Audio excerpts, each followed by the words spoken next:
로또 1등 당첨 확률은 814만 분의 1입니다. 근데 서울 노원구에 있는 한 복권 가게는 1등만 2번, 2등 1번, 3등이 10번 나왔습니다. 그 가게 한 곳에서 나온 당첨금만 다 합쳐서 127억 원이 넘습니다. 이 가게 단골 중에는 3등에만 40번 넘게 당첨된 사람도 있습니다. 20년 동안 매주 5만원씩 3,700만원을 넘게 썼는데 3등만 40번 당첨된 겁니다. 52회차 때 1등이 당첨된 분은 세금 떼고 40억 7,900만원을 받았는데요. 조상님이 꿈에 나타나서 번호를 알려주셨다고 합니다. 지금도 20년째 그때 그 번호를 그대로 사고 있습니다.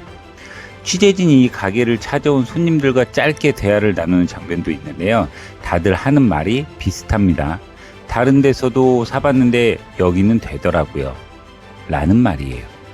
심지어 강원도에서 일부러 이 가게 하나만 보고 찾아온 사람도 있습니다. 이걸 우연이라고 해야 할까요? 아니면 정말 이 가게에 뭔가가 있는 걸까요? 이 질문은 답을 바로 알려드리진 못합니다. 대신 오늘 끝까지 들으시면 이 가게뿐만 아니라 여러분 인생에서도 왜 어떤 사람에게는 계속 좋은 일이 몰리고 어떤 사람에게는 계속 안 풀리는지 그 진짜 이유를 함께 알게 되실 겁니다. 당신은 부자 됩니다. 당신은 이미 시작했으니까요.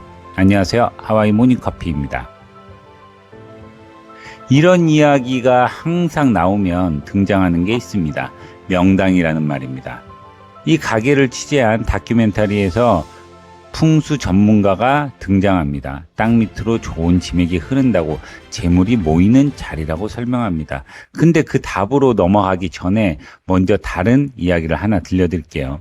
이게 나중에 딱 맞아떨어지거든요.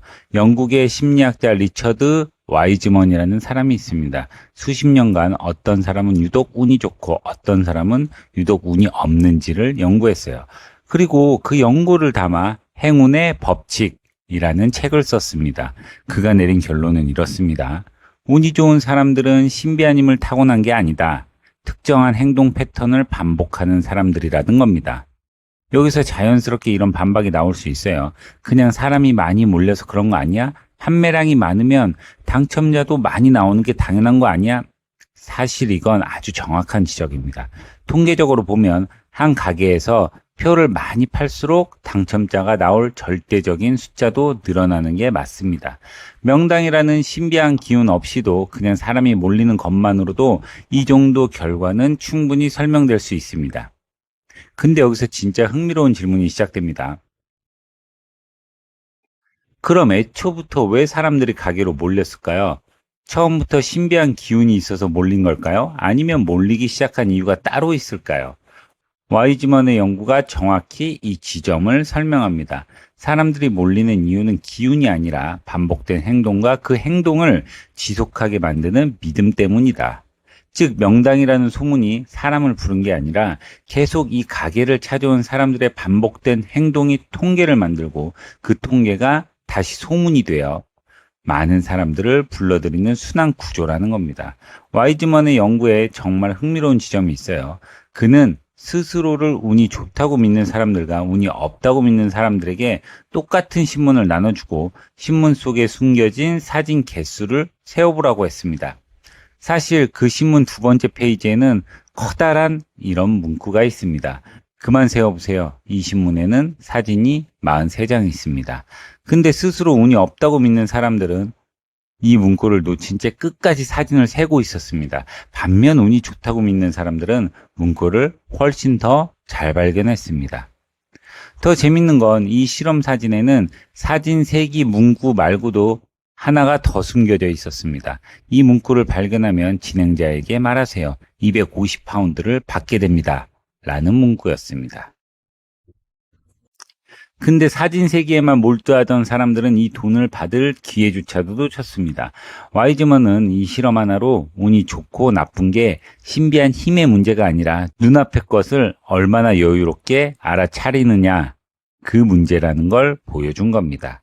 와이즈먼은 이걸 두고 운이 좋은 사람들이 특별히 예리해서가 아니라 마음이 훨씬 이완되어서 주변의 기회를 더 잘 알아차린다고 설명했습니다. 반대로 불안하고 긴장한 사람들은 자기가 원래 찾으려던 것에 몰두하느라 바로 눈앞의 기회를 놓친다는 겁니다. 여기서 로또 명당 이야기로 다시 돌아가 볼게요. 그 가게에서 20년째 같은 번호를 사러 오는 단골 조상님 꿈 이야기를 하는 당첨자. 이들의 공통점이 뭘까요? 바로 반복입니다. 그들은 매주 혹은 매달 같은 장소에서 같은 마음으로 찾아갑니다. 그리고 그 반복되는 방문이 통계적으로 당첨 확률을 아주 조금씩 쌓아 올립니다. 로또를 한 번 사는 사람과 20년을 꾸준히 사는 사람은 당첨 확률의 절대량 자체가 틀립니다. 근데 여기서 중요한 건 단순히 많이 사면 당첨된다, 이런 이야기가 아닙니다. 진짜 흥미로운 부분은 이 명당이라는 믿음 자체가 사람들의 행동을 계속 반복하게 만든다는 겁니다. 여기서 되더라고요 라고 믿는 사람은 다른 가게에서 사는 걸 그만두고 이 가게만 계속 찾아옵니다. 그 믿음이 행동의 일관성을 만들고 그 일관성이 결국 통계적인 결과로 이어지는 거죠. 이건 로또뿐만이 아니라 우리 일상의 여러 영역에서도 똑같이 일어나는 패턴입니다. 어떤 사람은 나는 면접에 늘 떨어진다고 믿고 나서 정말 매번 위축된 모습으로 면접장에 들어갑니다. 반면 나는 어떤 자리에서든 내 이야기를 잘 전달하는 사람이다 라고 믿는 사람은 같은 실력이라도 훨씬 여유 있게 말하고 그 여유가 실제로 좋은 인상을 만들어냅니다. 결국 처음에 믿음이 행동을 바꾸고 그 행동이 쌓여서 서로 다른 결과를 만들어내는 겁니다. 연애도 마찬가지예요. 나는 항상 차인다고 믿는 사람은 상대의 사소한 반응에 지레 겁먹고 먼저 거리를 두는 경우도 많습니다. 근데 그 거리를 둔 태도가 정말로 관계를 멀어지게 만드는 원인이 되기도 합니다. 반대로 나는 좋은 인연을 만날 거야 라고 믿는 사람은 편안한 태도로 사람을 대하고 그 편안함이 오히려 상대를 끌어당깁니다. 결국 우리가 뭘 믿느냐가 우리가 뭘 하느냐를 결정하고 우리가 뭘 하느냐가 결국 어떤 결과를 얻느냐를 결정하는 겁니다. 두 번째, 특정인 직감을 믿고 따른다는 것도 흥미롭습니다. 조상님 꿈에서 번호를 받았다는 그 당첨자의 이야기도 사실은 이 직감이라는 요소와 맞닿습니다. 꿈이 진짜 계시였는지는 아무도 증명할 수 없지만 중요한 건 그분이 그 직감을 의심하지 않고 실제 행동으로 옮겼다는 사실이에요. 많은 사람들이 좋은 예감이 들어도 에이 설마 하며 흘러보내죠. 근데 운이 좋은 사람들은 그 직감을 붙잡고 행동으로 옮긴다는 차이가 있습니다. 이건 우리 일상에서도 벌어지는 일이죠. 문득 오랜만에 어떤 사람이 떠올랐는데 연락을 안 하고 넘어간 적 있으시죠? 근데 며칠 뒤 그 사람한테 먼저 연락이 오거나 그 사람과 관련된 소식을 우연히 듣게 됩니다. 운이 좋은 사람들은 이 순간에 이 사람 생각났었는데 하고 흘려보내지 않고 그 자리에서 바로 연락을 해봅니다. 이 작은 행동 하나가 나중에 예상치 못한 좋은 기회로 이어지기도 합니다. 자, 이제 처음 질문으로 살짝 돌아가 볼게요. 이 로또 가게가 명당인지 아닌지 아직 완전한 답을 드린 건 아닙니다. 근데 힌트에 다 나와 있어요. 와이즈먼은 운이 좋은 사람들의 특징을 4가지로 정리했습니다. 첫째, 우연한 기회를 최대한 만들어내려 한다는 것. 둘째, 직감을 믿고 따른다는 것. 셋째, 좋은 일이 생길 거라는 기대가 실제로 좋은 일을 만들어낸다는 것. 넷째, 불운도 결국 행운으로 바꿔서 해석한다는 것. 첫 번째 특징부터 가볼게요. 그 로또 가게 20년째 다니는 단골도 가만히 앉아서 기다리지 않고 매주 직접 가게를 찾아가는 행동을 반복합니다. 그 행동 자체가 기회와 마주칠 확률을 스스로 높이는 겁니다. 세 번째 특징도 눈여겨볼 만합니다. 좋은 일이 생길 거라는 기대 자체가 결과를 만드는 건데 이건 단순한 희망 회로가 아닙니다. 기대감을 가진 사람은 그 기대에 맞는 행동을 무의식적으로 더 많이 하게 됩니다. 좋은 일이 올 거라고 믿는 사람은 사람들과 더 적극적으로 대화하고 새로운 시도를 더 많이 하고 그 과정에서 실제로 좋은 기회와 마주칠 확률이 올라갑니다. 심리학에서는 이런 현상을 자기 충족적 예언이라고 합니다. 예를 들어 오늘 하루가 좋을 거라 기대하며 나선 사람은 낯선 사람에게도 먼저 웃으며 인사를 건넸고 그 웃음이 상대의 친절한 반응을 이끌어내고 그 반응이 다시 역시 오늘 좋은 날이네 라는 확신을 강화합니다. 이 네 번째가 특히 재밌어요. 3등만 40번 당첨된 분. 억울하다고 말하면서도 계속 삽니다. 이걸 40번이나 잃었다고 해석할 수도 있고 그분은 40번이나 당첨된 사람으로 자기 이야기를 만들어가고 있어요. 이 해석의 차이가 계속 도전할 힘을 만들어주는 겁니다. 와이즈먼의 연구에서도 이 부분이 반복해서 확인됩니다.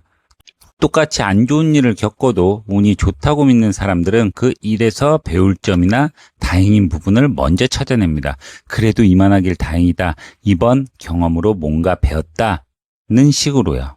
반면 운이 없다고 믿는 사람들은 같은 상황에서 역시 난 안 되는구나 라는 결론으로 더 빨리 도달합니다. 사건 자체는 같아도 그 시간에 붙이는 해석이 완전히 다른 미래를 만드는 겁니다. 자, 이제 진짜 답을 들을 차례입니다. 정리해보면 이렇습니다. 명당이라는 게 정말 신비한 힘 때문인지는 아무도 확실히 증명할 순 없어요. 근데 확실한 건 그 믿음이 사람들의 행동을 꾸준하게 만들고 꾸준함이 실제 통계적 결과를 만들어낸다는 겁니다. 나는 운이 좋은 사람이다 라고 믿는 사람은 눈앞의 기회를 더 잘 알아차리고 더 꾸준히 시도하고 실패해도 그걸 다르게 해석합니다. 그리고 그 반복이 쌓여서 결국 남들보다 더 많은 좋은 결과를 만들어냅니다. 취재진이 그 가게 앞에 손님과 즉석 가위바위보를 하는 장면이 있어요. 진 사람한테 오늘 미리 막아준 거다 라고 농담하는 장면이었는데 이기고 지는 것보다 그 순간을 웃으며 넘기는 마음가짐 자체가 중요하다는 걸 은근히 보여줍니다. 와이즈먼은 이런 태도를 훈련할 수 있다고 합니다. 실제로 그가 진행한 프로그램에 참여한 사람들 중 상당수가 몇 주 뒤 스스로 운이 좋아졌다 라고 대답했습니다. 특별히 초능력이 생긴 게 아니라 눈앞의 기회를 알아차리는 습관, 그리고 실패를 다르게 해석하는 습관이 몸에 붙은 것입니다. 몇 주라는 시간이 그렇게 긴 시간도 아니고 로또 가게 단골들은 20년을 반복한 거에 비하면 몇 주는 시작해보기에 전혀 부담스러운 시간이 아닙니다. 거창한 결심이 아니어도 됩니다.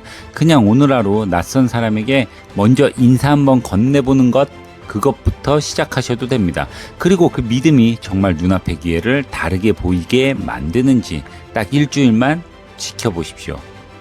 그리고 지금 댓글에 이렇게 시작하는 겁니다. 나는 운이 좋은 사람이다. 나는 로또에 당첨된다. 이 댓글이 지금 하루의 첫 시작입니다. 오늘 준비한 얘기는 여기까지고요. 구독과 좋아요 부탁드리고 관련 책자는 유튜브 설명란에 링크되어 있습니다. 지금까지 하와이 모닝커피였습니다. 커피 한잔 하세요.